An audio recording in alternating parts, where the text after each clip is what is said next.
See what you did there. How is it going? It's going great. We're here talking Star Trek Enterprise, talking about Terra Nova, episode number 5 on Star Trek Enterprise. This is the Riker maneuver. That's what we're calling it. The Riker maneuver. Welcome to the chat. If you're joining us for the very first time, welcome to the Illuminerdi. And for some of you longtime viewers, we appreciate you joining us on your Sunday. We were supposed to be on Saturday. Sunday evening. Right now, Dakota McFarlane. You're new in here. I don't know you, but thank you so much for joining us. Thomas Franco, Captain Spoiler Alert, is in here. Thank you so much for joining us, Thomas. I kid, kind of. All right, Josh, let's talk about it. Let's get into it. Before we get into Star Trek Enterprise, there was a big thing happening this week, or earlier last week, I really should say, called Star Trek Lower Decks. I didn't get to see it yet. But you did. Yeah. So I ended up finally getting to see it Friday night. I enjoyed it. Is it going to spoil my Edward Sanchez? Welcome. Is it going to spoil my Star Trek experience if I start watching this Lower Deck show? So far, it doesn't seem like it. Because you've seen. Do I need to know anything else? I don't think so. You've seen Next Generation. It's been a long time. Yeah, but you're familiar with it, and you've seen the JJ movies. Yeah. So I think you'll be fine because while it is taking place in the future. So far, nothing has really been referenced. So, I think you'll be good. Well, anybody else that's out there that's watched Lower Decks, let us know what you think of it. It was fun. I didn't have as many laugh out loud moments as I thought I was going to have, but I was sitting there smiling throughout the entire thing. So I enjoyed it. More fanboy moments, or was it just funny? No, it was just funny. Did it give you a feel of like a Rick and Morty style? A little bit. But different enough. I tried watching the other show that they did, Solar Opposites on Hulu. I heard that's very much like it's almost exactly like Rick and Morty. I feel like this one is different enough that it'll set it apart a little bit. Are we talking different enough from Rick and Morty as like I don't know, like just making it a Star Trek thing where it's like it can stand on its own without the Rick and Morty kind of like. Yeah. I think so. Because my issue with Solar Opposites were the characters felt like Rick and Morty. Like it felt like exactly the same show, just with different cartoons over top of them. The characters definitely like Jack Quaid and Jerry O'Connell and all the other cast members. Like they feel like a distinct thing. Now, for all of you guys that aren't familiar, yes, we are doing a Star Trek show here at the Illuminerdi. We are going chronologically back through the lineage of Star Trek. We're not taking that trip with it, the air date order. We are taking that trip chronological order. So we're starting right at the beginning here at Enterprise. It's a great jumping on point for anybody that's a Star Trek fan, or even if you're not a Star Trek fan, it's a great time to jump on because it's still so early on in the series. Yeah. So Edward or Thomas, if you're not watching Star Trek, we highly recommend joining us along this adventure through this discovery of space to boldly go where no Illuminati member has gone before. I feel like this is also good for a lot of our audience members too, because it's obviously different than Power Rangers, but a lot of the elements that you see in Power Rangers are going to kind of cross over a little bit. Yeah, I think that if you're a fan of Power Rangers, there's enough in Star Trek Enterprise to catch you on. I actually think there's a lot that can really attach you on to Star Trek Enterprise. But let's take a step back and think about it. Really think about it. Star Trek Enterprise was formed because this is a show that's ran by Brendan Baraga and Rick Bergman. Mm-hmm. They're the ones that really got everything going for Star Trek: The Next Generation and the Star Trek franchise in general. So here we are at Star Trek Enterprise, going throughout the first Star Trek crew to go out into space to catch you up to speed. It's a mission of exploration. And here we are at Terra Nova. Now, Terra Nova is a form. Do we have more to talk about, or I'm just jumping right into this? Yeah, no, go ahead. Terra Nova was a colony, a space colony that crash landed that Earth never really heard from again. Well, it didn't crash. The crew or the settlers went out in search of a new planet that they could colonize, and they landed there. And they didn't want new people coming. Right, so they had set up their colony there, and things got rough with the well, at the time it wasn't the Federation, with the local Earth group, I guess NASA or whatever you would call it back then, and Earth wanted to send more people out to Terra Nova, and Terra Nova was like, "No, listen, we've been doing this for That's fine. we've been here on our own for 20 years now or whatever it was. Don't send more people. We don't want more people here." Yeah, so they kind of went missing. And if you're familiar with like anything in history, there's the Roanoke that a lot of people are familiar with. And they never found them either, did no, they? no, they're different settlers of people that just went missing. Yeah. And I actually like towards the end of this. This is because Mayweather is the one that's so excited about this colony. He always promised his parents that he would see it one day, so he knows all about it. And I think it's interesting. One thing that's carried over from a previous episode, our last episode actually, is Mayweather and his ghost stories. Yeah. And this is just another one that he can add to it. Right.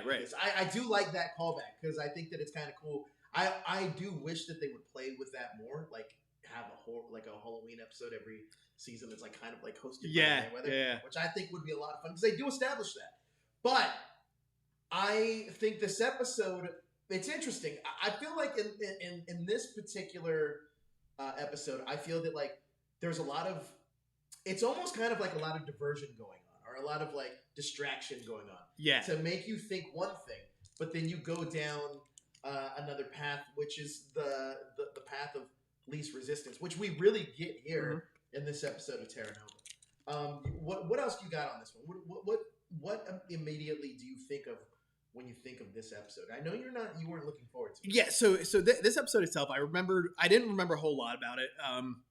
I had first watched it maybe a few weeks ago because after you had started watching Enterprise, I was like, okay, now I just finished watching DS9, so I might as well go back and start Enterprise from the beginning because I also wanted to rewatch Next Generation. I wanted to finish that. Which I had started before Picard, and so I was like, okay, I'll skip Voyager and I'll just go back to the beginning now. And I remembered this episode just being a little forgetful, or not forgetful. It's an episode that's easy to forget. Yeah, it is an episode that's easy to forget, mainly because it's an episode that, like, even when you were describing it the other day, I was like, this episode doesn't seem familiar. And then I was like, wait, what? And then I kept confusing it for another episode. Right. And I went back. I watched it twice, actually. The first time I rewatched, actually, in total, I've seen this episode about 3 times. I think I have now too. Yeah. Just a couple days ago, and then once today. All 3 times had 3 different experiences. The first experience I had with it, I dug it, but I was still getting familiar with the crew, familiar with everything else. So it didn't quite hit me as much as everything else. The second time that I watched it, I actually thought it was pretty boring. Right. And I was like, man, like, there's not a lot of meat on this. The third time I watched it, I had more of an appreciation for it. Mainly because I understand what they were trying to go for and accomplish. I think the narrative that they're telling was okay, but I think the story just kind of falls flat. Yeah, like that's my thing too. Like I think it was a solid concept, but the execution was just I don't like episodes of shows where they have humans, as you will, that have like weird made up like languages. Like I don't know why, but like that was one of my least favorite things in was it Cloud Atlas too, like the bit with Tom Hanks, right, where they were in the future and like you understood the words that they were saying, but they were using them in just like weird ways that aren't like really normal. And it's like why would this be how the English language evolved? I think that it's just I didn't have a problem with that, but you know what? Actually, taking a step back and thinking about this episode, I thought about it, and we talked about this a little bit, or you spoke about it a little bit earlier. I know a lot of people that are watching us now, some of them have come from your Retro Range wrap-up. Yeah, and I found it kind of ironic that we're talking about Terra Nova, and you guys are talking about Terra Venture. And both are also space colonies going. So when I kind of like put that together, and I was like, oh, imagine if like the current Rangers were going to find like the story of what happened at Terra Venture, and it ended up Terra Nova. And I was like, for some reason, that worked in my head. Right, and I got more on board with it. So I was like, all right, I'm all about it. So I kind of think once I kind of combined it with what I wanted it to be, it played better for me. But I think that with, like I said, the characters are really rich in Enterprise, and I felt that like the definite message of this was that, hey, we're here on the rescue mission. Like, this is all for the greater good rescue mission. Right. Like, they run into a little trouble. It gets solved pretty quickly.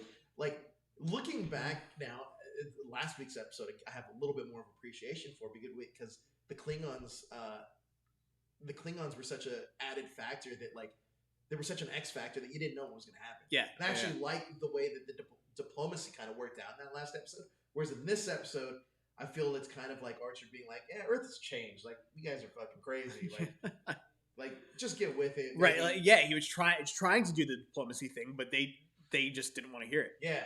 So, and he tried as best he could. And I remember when the people from Terra Nova were on the ship, and Archer's trying to explain to him. And this is when they have Reed down in the caves, right? And like Reed's just chilling there, and then one of the dudes flips out on the ship, and he's like, "We're gonna gut your guy. Let us off your ship." If I was the captain, I'd be like, "Fucking no, you're staying here. We're gonna get our guy back." So I just found some of that funny. Well, so something that I think plays into that a little bit more is we find out later in the episode that all these people that we see now, not necessarily all of them, but a lot of the elders that are there were kids when the comet or the asteroid or whatever it was hit the planet.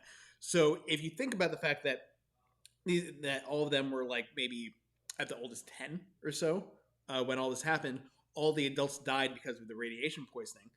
So if you had just like a colony of kids that had to grow up by themselves, how would they they wouldn't necessarily mature the same way this is a bit of the Lost Boys. Yeah. Or not, no, what I'm thinking of the island. What am I thinking? Flies.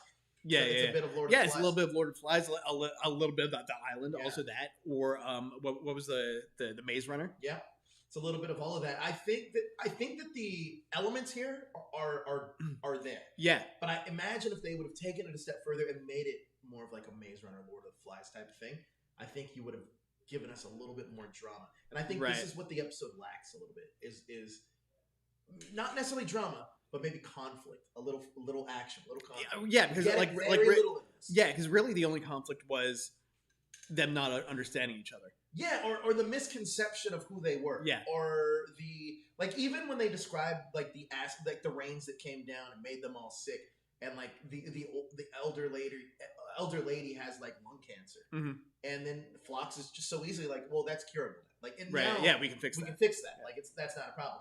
The problem I had with it more so is kind of like the same one you did. Is that they didn't dive too far into the people on Terra Nova, and had they told that story a little bit more of the people of like visually instead of telling me, I think I got a little bit more attached to the people of Terra Nova. Yeah, I agree. I didn't really care that much for them. Yeah. Not that I didn't care, but it's right. Well, I think part of my problem too was that we only focused on really just those two characters. Right. Eric.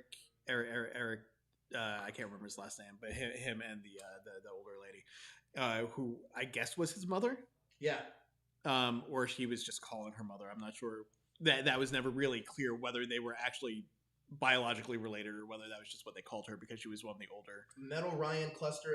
You've never heard of Star Trek Enterprise before, but you have now. And let me just tell you, if you're a fan of Power Rangers, Lost Galaxy, this particular episode is the episode. Yeah, and I know you were saying, or no, sorry, it wasn't you. Thomas Franco was saying that he really liked Lost Galaxy. Yeah, so like if you guys are into Lost Galaxy, this is the perfect compilation episode. Think of it like this: the current Power Rangers go back. This is the best way to describe it. If you're talking to Power Ranger fans trying to get them into this episode, the current Power Rangers go back to find out what happened to the people of Terra Venture. Yeah, like honestly, and then even the place they crash, you can somewhat say that's Miranoi. You have a whole thing, but like it works the best that way. It's more digestible that way. Again, though, with as many great minds that were on this show, it did fall a little flat. Yeah, and don't judge Star Trek Enterprise on this one episode. I think just going back to what you were saying about Power Rangers, I think this season of Star Trek, at least, it was specifically with Enterprise, a lot of the not so much complaints but issues that I have with Power Rangers don't exist for the most part in the show. Like if you took Power Rangers Lost Galaxy and use the format that we have here for Enterprise, Lost Galaxy would be like A+ television, right? Like completely, like it would be a really, really solid show. It's not bad. Like I said, I like it. It's just I can tell that I'm watching something that's geared towards people 30 years younger than I am. Right. Yeah, if you were to age it up a little bit, Yeah, I think it'd be a perfect show. I think though that with this episode in particular, with Power Rangers Enterprise, Star Trek Enterprise, I think that you could kind of tell that. I mean, the sci-fi elements are obviously there. It's Star Trek. Right. Star Trek is sci-fi, but with the last week's episode and this week's episode, I felt like it was too much of like okay, like a 180. No, not necessarily. Let's discover the surface of a planet and show you the effects of the different planets. Except the only thing is, one had a lot of drama inherently built in because of the premise, and the other one, I felt like they wanted to divert you to, okay, this is going to turn into like a bigger war, but they never pay it off. Right. And in terms of that payoff, then again, I can understand what it does because I feel like the show's still very much trying to find its footing. By the way, you can watch Star Trek Enterprise on Netflix currently. It's also available on Amazon CBS and CBS All Access. Yeah. So it's everywhere. You can find it. But I felt like this episode in particular is still trying to find its footing, trying to find exactly what's going on, and I don't think it quite achieves it. Again, I'm a dude. I love Enterprise, but it doesn't hit. It doesn't hit the mark for me on this one. Yeah. This episode, like it. It's just a shame because, like I said before, it's such a solid concept. It just played out not well. I bet you Rick Bergman and Brendan Baraga would like a second go around at this one. This episode, I can almost guarantee it. I would almost ask. I would love to ask them one day. Hey, redo Terra Nova. Like, what is your idea? Right. Now, all these. Yeah. So let's jump into some of the trivia because that'll bring up a couple of. Well, let's jump into a comment real quick. Oh, okay. Donnie Pearson says, "I understand the Astromega ship is the Power Rangers answer to say the USS Defiant from Star Trek Deep Space Nine." Yeah, pretty much because the Defiant was a ship that was pretty much housed at DS9, and it would go out when they had missions that they needed to do. We should change this show's name to Star Logs, right? Like Captain's Logs. You know what I mean? Like just as us exploring now. Metal Ryan Cluster says he's going to check out Enterprise. Oh, great! So yeah. So let's build up our Star Trek. Let's build up our Star Trek fan base. We're 6 episodes in, so that's less than 6 hours worth of content that you have to catch up on. You could do that in. And let me tell you right now, next week's episode is very. It's really good. That's the one you're going to want to join us for, and also Eric Berry from Ranger Command Power Hour is back next week. But that episode kind of like kicks us off, being like, all right. I can't wait to talk about that one because that one has a lot of ramifications for the whole series. Yeah. And I think that's so cool. But let's talk about some of the fun trivia facts for this one. Let's go over here. Is Star Trek Discovery still on break? That's a question we have in the chat from Ryan. Oh, let me pop that off. Star Trek Discovery comes back, I want to say October 15th. The way it's running right now is Lower Decks started this past Thursday. Will run up through the beginning of Discovery. Like the week before Discovery starts will be the finale of the first season of Lower Decks. Then we get the series premiere of Discovery Season 3. All right, let's check it out. Let's do it. All right. So right off the bat, the scenes that took place on the surface of Terra Nova were shot at the Pulsa Rosa Ranch in Acton, California. This location has been used in so many shows, like over the past 50 years. One that I just have to point out is The Lone Ranger from 2013 with Armie Hammer and Johnny Depp, because I worked on that and was up at this location. So the first thing I thought of when I saw the conditions of the surface of this planet was this shot very early in the morning or towards the evening? Because there's no way in this desert they're in these uniforms not sweating their asses off. Yeah, especially there. Yeah, so like, what do you think? More likely super early in the morning shoots or like towards evening dusk? Looking at the light, I'm going to say early morning. Yeah, I'm going to say early morning too. And to keep the temperature down, like let's get them out of these fucking full-on costumes. This for sure would have been one of those things where if I'm wearing one of these costumes, I'm like, yo, these Star Trek uniforms are not made for comfort. Yeah. Well, and something we know from one of the other pieces of trivia later is that they were shooting this episode late in the summer. That's right. So yeah, it could not have been very, very, very nice outside. Let's hit our next piece of trivia. All right, let's see here. We've got, well, here we go. Reshoots had been planned for September 11th, 2001 for this episode, but because of 9/11, they had to be rescheduled for the next day. I find it interesting that they went and they actually went back to shooting the next day. Yeah, because I know like I was in Tampa or living in Tampa at the time, and like a lot of things had just like completely shut down. Yeah, out here in California, obviously you're a little less affected than, Right, than right. you would be in New York, but it's interesting. I think the interesting thing about this one fact is that in the course of the show, you can almost see that the writing for season 3 felt very much like they were almost channeling 9/11 in their writing in season 3. Like a reactive. Like it was very reactive, Yeah. and I felt like this is the thing. I think that maybe that's the reason why seasons 1 and 2 felt they were already kind of planned out. Right.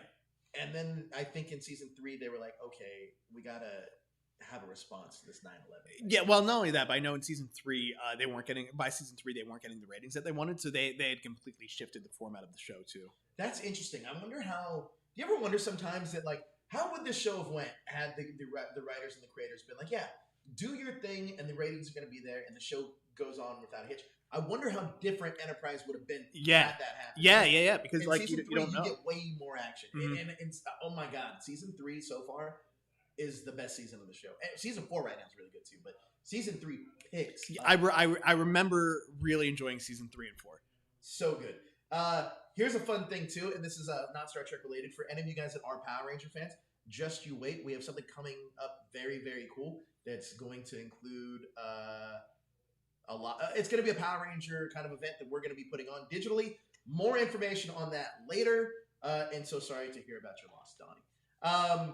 But back to this. We got another fact. Yeah, Jack Guzman did not appear in this episode. Jack Guzman. So I do not have I do not have a thing for him. Let's see. Next, we have Eric Avari. That's his name. Who plays Jammin or Jimin or whatever. Yeah. He has been in so many things. Just like right here, we've got he was the Ellie's supervisor at the library or the museum that she worked at in The Mummy. In Independence Day, he was the scientist guy that they woke up when they heard the noises from the ship. He was the father of the character that Daniel Jackson married in Stargate and was in both the movie and the TV series. He was in Heroes and he was in Warehouse 13 and so many other things. Like he's one of those dudes who like as soon as you see him you recognize him. Yeah, you're like, oh, I've seen this guy in the lab. Yeah. I like him in this. I actually didn't even know that was him. I don't know why I didn't. Even I mean, it took me a little bit because of the makeup. Like when they had that close up on him, I was like, that dude looks really familiar, and that's when I figured it out. Should be fun. I mean, I think, yeah, he's great. By the way, the woman that's in this episode, she's in Smallville. Really? Yeah, and I recognize the mother. Yeah, I recognized her from Smallville. She plays like Mrs. Fine or something. She's like a villain in the week's. Huh? Interesting. Yeah. So she's very much just like a character actor. Yeah, well. Yeah. It's interesting because in Star Trek, you see people covered in makeup head to toe sometimes. Yeah. And like you can hear, or you can hear like who the Jeffrey Dean Morgan's a great example. It's right. Like, is that? Yeah, you hear the voice, you're like, wait a second. Yeah. Right. So I think it's one of those. I love that kind of stuff. Though. Yeah. Let's see what's next. Next we have. We finally get the name of Phlox's species here. Yes, he's a Denobulin. Did I say that right? Denobulin? Yeah. Denobulin. Here's the thing. I love Phlox. And I think that once you get more Phlox in your life, you're better off for it. I also love that Phlox is kind of like this... he's not your typical doctor. He's also exploring, in a way, humanity. Because he's one of the only 2 aliens on the ship, along with T'Pol. And I love the fact that Phlox completely embraces, like... He wants to observe everything. He's exactly the kind of doctor. He's not just a medical doctor. I feel like he's also kind of like a researcher / explorer. And he's the perfect fit for this team. Yeah, I kind of like that a little bit better because if you go back to the original series with Bones was never really like a researching doctor. Right. Like he was there. He was there to fix things. But then jumped to Next Generation, and even Deep Space Nine. You had Crusher and. The blonde lady. Pulowski. Who's the blonde lady? That was Pulowski. Yeah, she took over for Crusher on TNG for season 2. Well, no, it wasn't that she wasn't happy about it. She was a replacement. Yeah. Because she wasn't happy about being a replacement, I believe. I Chaos believe on I the believe Bridge that's has a whole thing yeah, about how she yeah, was yeah. like kind of unhappy with her role. Yeah. But starting with her, like the doctors became more of more into research and discovering new things and how to fix things. And Well, was there a doctor on Deep Space Nine, like a Doctor Funk? yeah. So that was his name is like just like flying past me right now. But it's the dude that was he was the king of the sand snakes. The King of the Sand. Oh yeah, In I know Game what of you're Thrones. talking about. Bashir. Yeah, for sure. And they were trying to give him a love interest, I believe, on that documentary you're watching, and like because he was like it didn't quite work out or something. Yeah. So him and Terry Farrell were like kind of like had like a back and forth for a little while, and I think the thing with his character was they were always trying to find him someone to be involved with. Right? Did they have one? I'm assuming they had one on Voyager as well. Yeah. Well, on Voyager it was Robert Picardo who was the hologram. Oh, really? Yeah, because the doctor from Voyager actually died, and they didn't have, and with the new ship that joined them, didn't have their own doctor, so the emergency medical hologram took over. I love that kind of lore, and also Star Trek is one of those things where you always are going to have a captain, commander, an engineer. Yeah. You know what I mean, like a doctor, somebody that's on teleporters. Yeah. And a navigator. So you have these set roles. Yeah. Already, which I like. But in Enterprise, it's a little different though because we have a linguist. Right. Because now the tricorders are essentially Hoshi's job is irrelevant now in current Star Trek because the tricorders can do it for her. Yeah, exactly. I mean, there was one episode of Next Generation. It was Darmok and Jalad at Tanagra was this whole thing because they met the species and the way their language was set up, the universal translator was not able to translate it into regular English because the words didn't actually mean anything. The words were designed to give visual references so that you would understand what they meant. It's crazy. I think though it's so crazy to think that like because I don't think after this season or after Enterprise there's no like person that has a Hoshi's type of position. Yeah, no, not really. Not even on Discovery. That doesn't really exist. It's interesting. I find that interesting. I mean, I love Hoshi as a character, so yeah, I find that kind of like not just interesting. I find it like because this is one of the smaller casts too. Because if you look at Next Generation, more or less, yeah, pretty big. Deep Space Nine seems cast is pretty big. Voyager, same. Yeah. I guess the original series is about the same amount as this cast. Yeah. Maybe. Yeah. About the same. Yeah, like even Discovery, it's a big cast. Right. So I find that fascinating that you would have one less person on that cast because the job wouldn't have existed. Right. And Hoshi doesn't get a lot of airtime either. She's barely in this. Yeah, have you gotten to the Mirror Universe episode yet? Of Enterprise? In Enterprise? No. Is it season 4? Yeah. No, I haven't gotten okay. You'll see more of her in that one. Okay. I'm excited though. What other facts we got in this one? All right, let's see. He's like, no, which one? Okay, so at the end of the episode, Travis brings up Amelia Earhart's disappearance and a bunch of other just urban legend type stuff too. Now, in 220 years in the Star Trek universe on Voyager, they have an episode where they find Amelia Earhart. Really? Yeah. Oh. So that's one of that's very obviously a callback because Voyager had been the last series before Enterprise. Cool. See, I love that deep cut stuff. I would have never known that though, but I love that deep cut stuff. Yeah, well, I mean that's a thing where like you're not going to be in a Voyager for like a year and a half or 2 years. So by the time that actually rolls around, I'm not going to be like, oh, that even happened. Right. But yeah, I think that connective tissue is always important to the world building. I think that what Enterprise does very well though is because how easy this is, so easy that this can be in every single episode we're gonna have a callback to something that you're gonna recognize as a Star Trek fan.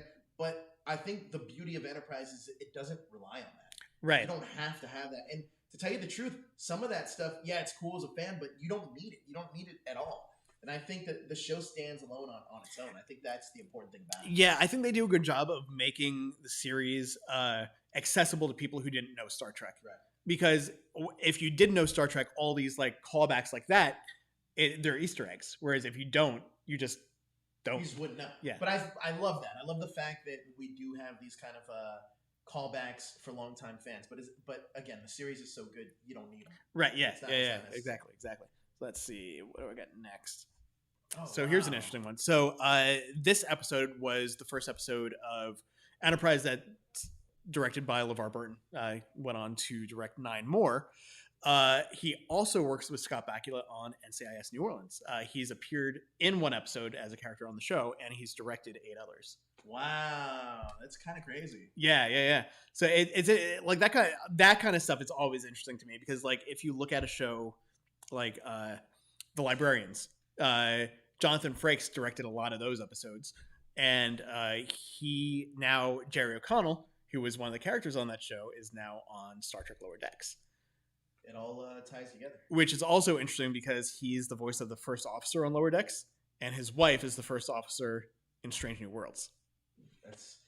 That's a quite bit of a lot to take in there. Yeah. I do like the fact that like it's interesting because if you think about as many episodes as LeVar Burton has directed Scott Bakula, and technically in Scott Bakula's career, it's almost a season of television. Yeah. Like a full-on season is just him and LeVar Burton. Yeah, because now 10 total episodes of Enterprise, 8 episodes of NCIS, plus the one that he was in. So yes, that's 19 episodes they've worked together. That's insane. I mean, that's really cool though, because I would love LeVar Burton to do more. I think that that's one thing I do like about Star Trek is they give the actors this opportunity to move behind the camera as well. I know that it's not just Star Trek that does that. Right. Smallville did the same thing. Tom Welling, Michael Rosenbaum. I think 90210 did the Flash. Like Danielle Panabaker directed one of the last couple of episodes of the Flash. It's these long running series that just give the actors the opportunity. I honestly don't know why Power Rangers didn't do it with Amy Jo Johnson. Yeah, because she was getting or David Yost or any of these other guys. Because I feel like that would keep those actors around and into the mix of and because they are so. I mean, you would think that the writers and the directors would be so intimately familiar with the characters too, but like getting an episode that's directed by someone who lives as those characters would be. Granted, I mean, it's entirely possible Amy Jo Johnson was like, I don't not want to direct an episode of Power Rangers because that's on her reel. Right. I guess. It's entirely possible. So who knows? Maybe it's not just a Hasbro thing. Yeah. But I mean, like but outside of even directing, like a lot of the actors come back for different series too. Yeah. So and I noticed that even on Enterprise. So and you didn't even pick up on one of them, but I know that one of the dudes from Deep Space Nine comes back. I don't know who he is, but I remember seeing him in the documentary, so that's why I knew. Who he was. That might you might be thinking of the guy who's in the next episode, Jeffrey Combs. Maybe he's the main Andorian. Yes, I think so. So he was not only is he in this as Shran, he was in Deep Space Nine as 3 different characters. Jeez, they do a really good job of using their actors efficiently. Has Jonathan Frakes ever played anybody besides Commander Riker? Besides his brother too. That's it. As far as I know, that's it. So the main captains don't come back and reprise their roles for other characters. Not typically. It's like even like Brent Spiner, he's been back as various people in the. Brent Spiner's back in Enterprise. Yeah. He's a cool tie-in. He's always been someone in the Soong family. Oh really? Yeah. All of his characters have all been related either because he being an android that Soong created or because they're a relative of that's him. Essentially what we wanted to do with your character Star Trek universe is something very similar. I didn't know that, but I did watch the episodes with him on Enterprise and I thought they were very well done. Because he's sorry for the spoiler, 20-year-old show. It turns out that Soong is responsible for a lot of the technology that brought about Khan. Interesting. That's awesome. Yeah. See, those cool little stars. That's the stuff that I love about the series, though. Is that it kind of like throughout any season, they can kind of cross paths. You know what I mean? Like, I just wish that you guys know I'm a Power Rangers fan. I wish the Power Rangers did that a little bit better. Right. I mean, they have their crossover episodes every but it's not season or whatever. But it's not the same. It's not the same because I would like episodes where if you want to put in like a Ranger from like Dino Thunder just because they happen to be available. Right. And that's honestly, that's something that I'm looking forward to being able to happen with them moving away from using the Japanese footage. Yeah. Because that's something that's possible. Like, you know, if like after Dino Fury, whatever this first season is, let's say Power Rangers goes on for another 10 years after that, 9 years or 8 years down the line, if someone from Dino Fury or whatever the next season is wants to come back for like a short thing, it doesn't matter whether they have the Japanese footage for that character or not, because they'll be able to do it. Though, in terms of Star Trek, how big of a deal was it knowing that the original crew was going to cross over with the Next Generation? Because I remember not the Generations movie, but like I remember that like Bones, he came back for like Next Generation, or like Scotty came back. Yeah. So Bones was in the series premiere of Next Generation as Bones. As Bones, he was touring the ship. Scotty came back for an episode called Relics, where they had found that he had been stuck in a transporter for like 80 years or something like that. Like Zordon. More or less. He was stuck like in the buffer. So like basically it was a transporter that was just constantly going just to keep him alive. Spock came back for a few episodes with the Romulans. Take care, Donnie. Bye, Donnie. But I don't think Kirk ever came back for any of the Next Generation. He did not. That's why they saved it for the movie. Yeah, and but all those appearances subsequently were big deals, though. No, Uhura I don't think came back at all either. I don't think she ever came back. Same thing with Sulu. Yeah. But those appearances were big deals, though. Mm-hmm. Oh yeah. Like the big crossover episode was on Deep Space Nine when they went back to the Trouble with the Triples episode. I love this. We should have Starfleet. He's doing like the post, like he's beaming out. Oh, nice. I love that. Yeah, it's interesting because I always found that fascinating because I know that there's some crossover, as you said, obviously with Next Generation DS9, so it kind of carries on. Yeah. But I mean, that has to be a big deal, knowing that your first premiere episode, you get the support of somebody that's I think. But on the flip side of that, how I can only because William Shatner talks about this, how he's kind of like they're doing a Star Trek thing, I'm not involved, like it's a whole new thing. So him as the captain must be a little disheartening. I can only imagine it's like that. See, Power Rangers was different because the Mighty Morphin team pretty much stayed on. I mean, at least some form of for those like 5 years or 6 years. All the way to like Turbo, right? Yeah. So it's like there was no big changeover. So you can only imagine being that first changeover because Power Rangers wore those kids out. Mm-hmm. Where like they didn't want to come back after a while. But I find that fascinating. That just how behind the scenes how they took that. Yeah, well, I mean, even more than that, this is getting into more general, just Star Trek stuff. Like when you look at the Next Generation movies, they always found a way to bring back Worf. Like even after he had moved on to Deep Space Nine, they brought him back. In Star Trek Nemesis, Janeway, the captain from Voyager, had been promoted to an admiral, and is she in the movie? Not like as a full-on character, but she makes an appearance in the beginning, just having a conversation with Picard about what's going on. Like I think she gives him the mission or whatever. And then like Robert Picardo ends up appearing, and one of the other guys from Voyager makes an appearance in like a holodeck simulation somewhere. But like they never found a way to bring O'Brien back, even though he was like one of them turned into a major character in both Deep Space Nine and he's one of my favorite characters. Would you say he would be your Star Trek kind of avatar? Probably Star Trek. If we were all Star Trek characters. Yeah. Yeah, I think. I mean, everybody. Like job wise, at least. Yeah. Everybody here at the Illuminati, I feel like, has a Star Trek counterpart. But it's interesting because I don't feel like everybody would know exactly because most people know who our team is. Right. It is interesting that we all do have a counterpart. Yeah. Especially on that original crew. Yeah, but I think I was saying that's I think one of my biggest disappointments with Star Trek is that for as good as like the Next Generation series movies were, I was disappointed that they never got to do like Deep Space Nine. They never really got to bring like the Deep Space Nine. But was that ever a part of a plan? Like I felt if the movies hadn't failed after Nemesis, like if Nemesis and the previous movie Insurrection had done better, I have a feeling you would have gotten like that Deep Space Nine movie. What are the chances now, because we live in this new like CBS All Access era, what are the chances now that we can get a Deep Space Nine movie specifically like a made for TV movie? Yeah. I don't think you would get Cisco back. That'd be great if they could though. But most of the other characters, yeah, I'm almost positive. A couple have passed away at this point. But yeah. But I'm. Well, here's a better question.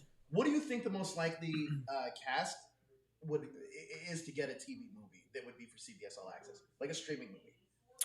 Probably Deep Space Nine. Do you think it would be Deep Space Nine? Yeah, because I mean, Rene Auberjonois was he was Odo, the shapeshifter.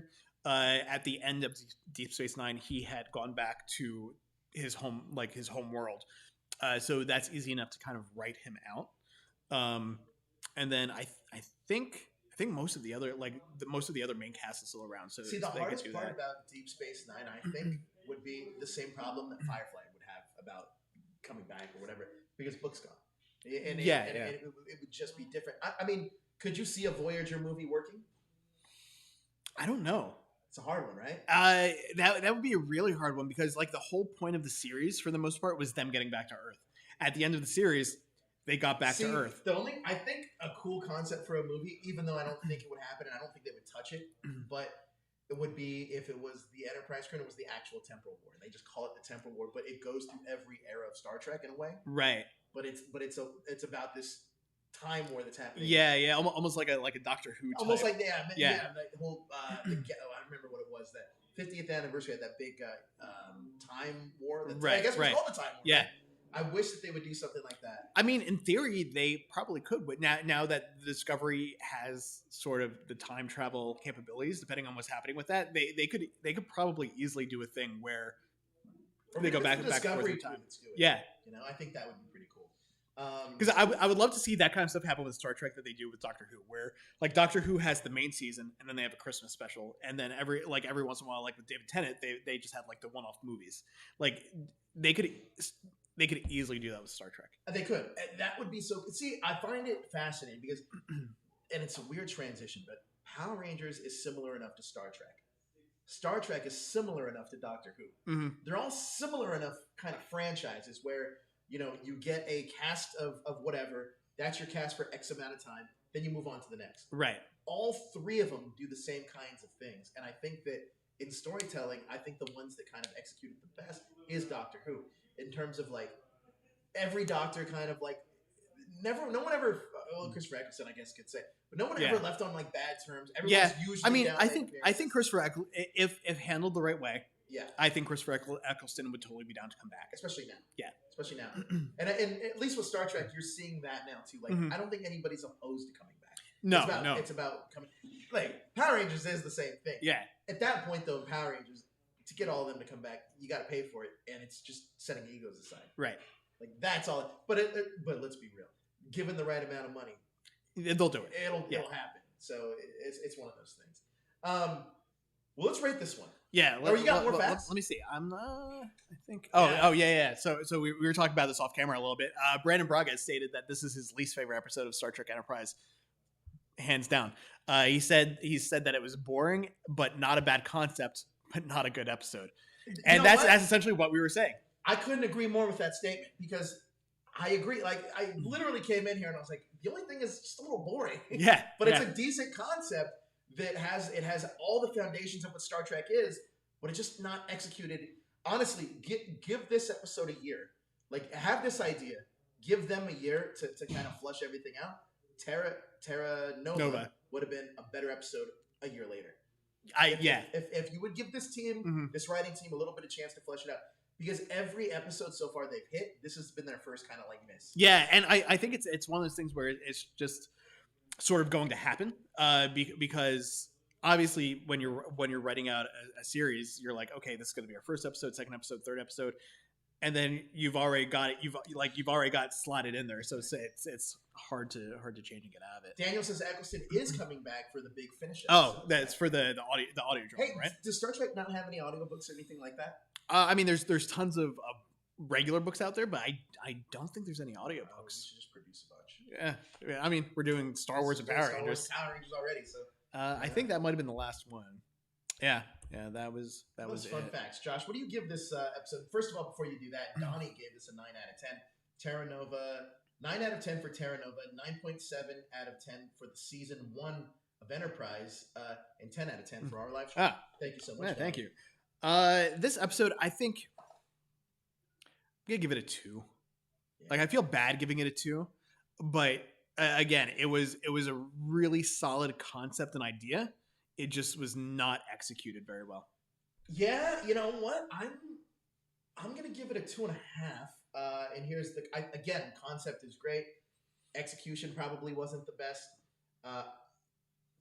Essentially the same thing. The only 0.5 I'm going to give it a little bit higher is I like the fact that they took that last Mayweather line about him talking about all the all the creepiness of the people going missing, and that played a part of that character, which happened from the episode prior. Right. I like that callback to it to build that Yeah, character. well, I also like 5 for building up characters. just Enterprise in general to where we are right now in episode 6, 5, Yeah, 5/6. Also, I guess for continuity's sake, next week I'm realigning the episode numbers to align with what they are in the Memory Alpha, instead of what they are in Amazon Prime, because Amazon Prime is just fucked.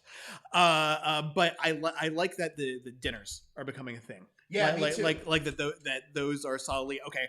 This is their thing. Like in Next Generation, they with the exception of Picard, poker, right? Yeah, with the exception of Picard for most of the series, yeah, it was always like the bridge crew would have like their weekly poker If we games. were a Star Trek crew, it would be Uno. Yeah, or heads up. No, it would be heads up. Heads up, yeah. That would be our big dinner, Uno. Yeah. Playing cards. I also liked that at the end of this episode. Oh, by the way, I'm just going to state this real quick. For all of you that are supporters of the Illuminerdi watching, yes, I'm not joking. I love online Uno. I play it. So if you have the app, you can come and find me. I don't know how you find me. I have a. We can figure it out. We can post it in the inner circle. My whole goal is to start an Illuminerdi Uno because you can make groups in. Oh, like a championship. Yeah, so that way we can have like just groups and people can just play. Maybe that. Along the same lines, I just downloaded Fall Guys, which apparently is a really popular thing now. I don't know if it's crossplay with the PC version and the PS4 version. I've got it through Steam on my PC. I can post my my friend like code thing. That's the same. I'll post my friend. And if you guys play Fall Guys on the PC, you can find me and we can play that together at some point too. Yes, come and join us for Fall Guys. Yeah. What was the last thing? Oh, at the end of the episode again when they were all talking when they were all having dinner and talking, I enjoyed that they brought Travis into that and that Archer let him write the report for the episode. Oh yeah, that was cool. Because like that seems like that's not character growth, but like him advancing in his career. Yeah. You could tell that like that crew with Archer, that's that bridge crew are kind of tight. But it's also this somewhat of like a respect thing. Because if you get invited to one of Archer's kind of like breakfast or dinners, like it's kind of like nope. Like they established that in the first episode to the trip when he's like, nope, I'm having dinner with the captain tonight. And then even with I think it's a later episode too. Yeah, it's a later episode with Mayweather. It's back when about his crew where they're scheduling breakfast. He's like, no, I have breakfast in the morning with the captain. So I like the fact that they make that a big deal. Yeah. They whoever's getting invited to these kind of like inner circle kind of like breakfasts or dinners, it does feel important. Right, and it's funny because in Lower Decks they kind of play off of the exclusivity of being like bridge crew because one of the characters, I can't remember her name on the show, but she's the other lead besides Jack Quaid. She's like throughout the entire episode she's complaining about how the bridge crew sucks and that they all take credit for doing everything themselves even though other people help them with everything. It's like, no, we solved this mission. And this, like the dinners and like the poker games kind of play into that where it's like, okay, this is the thing that only people in this select group are able to do. So it's like a click. So it's funny that's here we go. Metal Gear Ryan says, are you guys going to be getting the join membership on this channel? I don't know what that is. Eventually. You know how like on Twitch you can subscribe to a channel and almost like with Patreon you can give them like $2 a month or $3 a month or whatever their membership charges. YouTube has implemented a similar thing. Last I knew you had to have 50,000 subscribers to do it. I think they've dropped it since then though.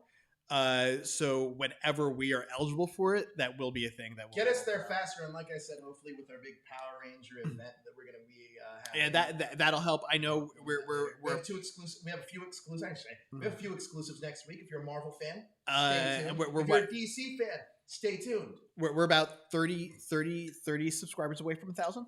Yeah, we're literally 35 subscribers away from 1,000. So anything you guys can do to spread the good word of the Illuminerdi, we'd appreciate it. Also, we're going to be doing some more fun stuff on Patreon. I know Josh is setting up a new Discord. Yeah, I need to get. I apologize for that. I was planning to have that going by August 1st, but life things got in the way. I had to move into a new apartment. We have a So lot going on that we think is going to be super exciting for all you fans. And we think it's going to be super immersive. Like, the one thing that we're doing differently on this channel than our previous venture is that we're including more content creators to create with. Mhm. So that's something you're immediately going to start seeing with future programming, some of the new things that we have coming up. So keep it here at the Illuminerdi. Hopefully we have more Star Trek content coming your way, because this stuff is doing extremely well. Yeah, we have our date for Discovery, so we're definitely going to have a show for that. We definitely want you guys to jump on board. And look, it's not just the stuff we like doing. If you guys want to see more of that stuff, let us know what you want to see. Josh just got done doing 2 new tech reviews, lifestyle tech reviews. Oh, yeah. Call them. Yeah. Those will be coming out on Instagram. We have some great merchandise with our partners at Twink. So if you want to check them out, there's a great yeah, they have Star Trek glasses we have to bring. Yeah. So Twink right now, if you through the end of today, I think wait, when's the 10th? 10th is today. Today? Today's the 10th? Today? No, tomorrow. Tomorrow. Okay. So until tomorrow, if like you're a fan of like those nerdy tiki glasses, Twink is running a sale for like 16% off on all their geeky tikis. So they just got some new ones that are the Child from The Mandalorian that are really dope. Oh, those are flying off the shelf. And then we've got these stemless Star Trek wine glasses that we're gonna be getting. Yeah, really man, cool. Those are awesome. By the way, we got to give Eric one of those too. Yeah. I'll have to ship him one of them. Which one does he get though? Because so there's the medical, command, sciences, and engineering. I think you would get engineering. I would agree with that. Or sciences. Engineering or sciences? Sciences. You'd probably get sciences. I'd probably get command. Yeah. And Eric would probably get the doctor one. You think he would get the doctor? Probably, yeah. Medical? Medical? Okay. That's our Star Trek crew so far. It's growing. It's ever growing. I know Bryce is probably going to jump on at some point. Yeah. He hit me. I was gonna have him do a self tape review of Lower Decks. Talking to a few other influencers that might be joining us. So stay tuned. We got a lot coming. But next week's episode, let me tell you right now, this one may have been a little down, maybe not the best. Lackluster. Although we did find a way to talk about this one a little bit longer than we did last week's episode. We did. I mean, it's because we tied it into like how. Yeah. This one had a lot more facts. Yeah. A lot more facts with this one too. But look, guys, next week's episode is it's a barn burner, and it's really good. I recommend that if you've not seen Star Trek Enterprise, join us, catch up with us. Next week, we're going to be talking about it. I think we're going to be joined by Eric Barry from Range Command Power Hour, Trekkie B, if you will. He's going to be live with us. But this is going to be the episode that really puts us in motion. I think if you wanted to get into Star Trek, and if you can follow along with all the episodes, if you're not sold by this next episode, maybe it's not for you. But I think it definitely is a good episode, and it's worth watching. If you're a Power Ranger fan too, there's a lot of elements here for you to jump onto for a little bit more adult-themed storytelling. Yeah, Rangers, absolutely. But it really is a little bit more adult-themed storytelling that's still very, very good in the sci-fi trope. So come along our journey on Star Trek Enterprise. We're going to be talking Lower Decks again next week. We're also going to be talking any kind of Star Trek news that comes out. We'll be delivering it. As far as Lower Decks go, too, if you want to read Bryce's review, you can find that over at theilluminary.com. It should be one of the more recent articles that got posted on there. And next week, we're back with our next week's episode, which is called the Andorian Incident. The Andorian Incident. That's right. And this one gave me trouble too, because I like to come up with just little clever titles for our episodes. Right. I couldn't come up with one for this one because the Andorian Incident that's it. It fits. It's perfect for it. So join us for the Andorian Incident. I can't wait to talk about it. It's going to be a lot of fun. Right here on the Riker Maneuver, talking Star Trek every Saturday. This is a special day for Sunday. But every Saturday, right after the Ranger wrap up. Join us 2 o'clock. 2 o'clock Saturdays. Pacific Standard Time. We are going to be live. Join us next week. Josh, where can everyone find you on social media? You can find me, that's my name that's up there right now, but you can find me on Twitter and Instagram at Vogue on Poetry Slam. I don't really use Instagram, though, so hit me up on Twitter. And you can find me at Joe Illuminerdi on all social media. Thank you guys so much for joining us on this beautiful Sunday night. Wrestling is going to be coming on a little bit later on tonight. In about 40 minutes. Yep. Nate, Jay, and Pumps are going to be talking about the latest in pro wrestling. Now we know that Kamala sadly passed away. They're going to be talking about that. They're going to be talking about everything going on with AEW, WWE, Impact Wrestling, New Japan Pro Wrestling. It is all there for you. If you're a wrestling fan, stay tuned. About 40 minutes. they will be taking care of you over here at the Illuminerdi. But thank you guys so much for joining us on this sci-fi adventure right here, talking Star Trek Enterprise. On the Riker Maneuver, hit that like, share, and subscribe button, and that notification bell, just to let you guys know whenever we go live. But thank you guys for joining us, and we shall see you next week. Live long and prosper.